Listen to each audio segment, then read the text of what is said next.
Hey everyone, and welcome back to Salt Creek. It's been a minute, but with the weather, we've got a lot of ice and just bad weather today. I just figured, hey, this is an opportunity to let you guys know that I'm still here, still kicking, still in the hobby. This is a Waterbox 155.5. It's 5 feet long, 160 gallons total system volume, and displays about 100 gallons. It's 25 inches in depth and then 16 inches tall. I really like the dimensions of this tank, especially kind of with this idea that it's a soft coral dominated tank. So yeah, we just moved a couple months ago, so we've things are kind of bouncing back and doing really well. That Ghani there, kind of a lot of it died off, but it's coming back. This Chicago sunburst anemone here just split maybe 3 days ago. There's the baby back there.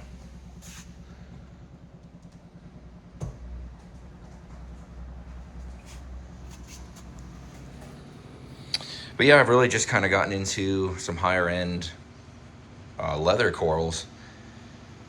And the thing about it is, a lot of people look at these corals and say that they're kind of beginner corals, but from what I've experienced through the years, the higher end soft coral leathers are actually harder to find than, a lot of the trendy SPS corals. They just seem to be a little bit more rare. But this one here is purple pulsing sinularia. This is one of my favorites. I got that as a pretty decent sized frag, but in maybe about a year and a half, it's really grown to be a big colony. And this toadstool here, I got that as a tiny piece, I think maybe less than a year ago, and that thing is just huge. It's just growing like crazy. This is a Lobo here. Similar to the pulsing sinularia, but definitely different. And behind that, we've got some rainbow Nephthia.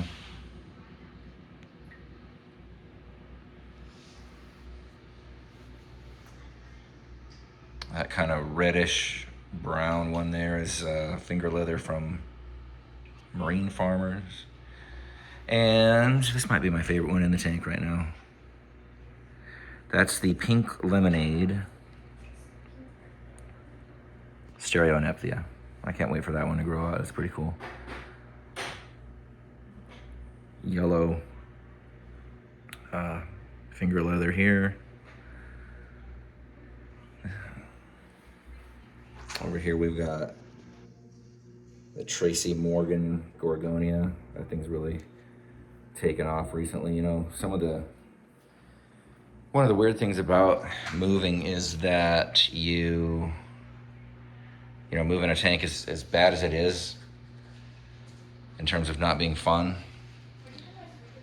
I think sometimes it really kind of helps kickstart a tank. The coral growth is what I mean.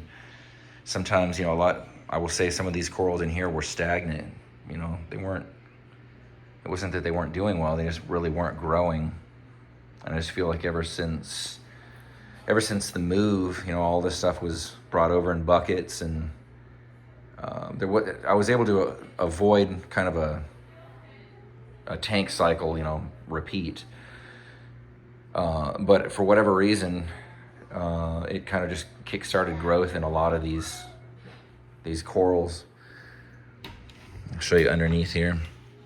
So I'm running the Reef Smart auto roller, and actually when I moved, the motor died on the other one, which is disappointing because I only had it for about a year. But I'm thinking I probably made a mistake. I'm thinking I probably plugged in the wrong adapter with the wrong voltage, because I just had to throw them all in a box and things got crazy at the end. But other than that, it's been good.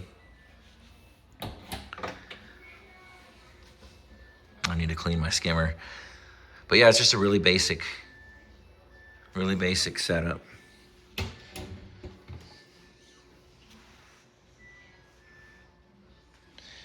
The fish are doing really well. No new additions. These guys have all been in the tank for about 2 years. They were all quarantined and brought in, and I've never seen anything wrong with them. I think it's a pretty clean tank as far as fish disease goes, and that's always a good feeling for any of you who have lost fish like I know I have. I've been through it all. But anyway, that's how things are going right now. I'm going to continue with the soft coral theme. I'm looking for some Koji Wada, some of the higher end leathers is going to be the main idea of this. And we'll see how it progresses. All right, guys, appreciate you tuning in. See you again soon.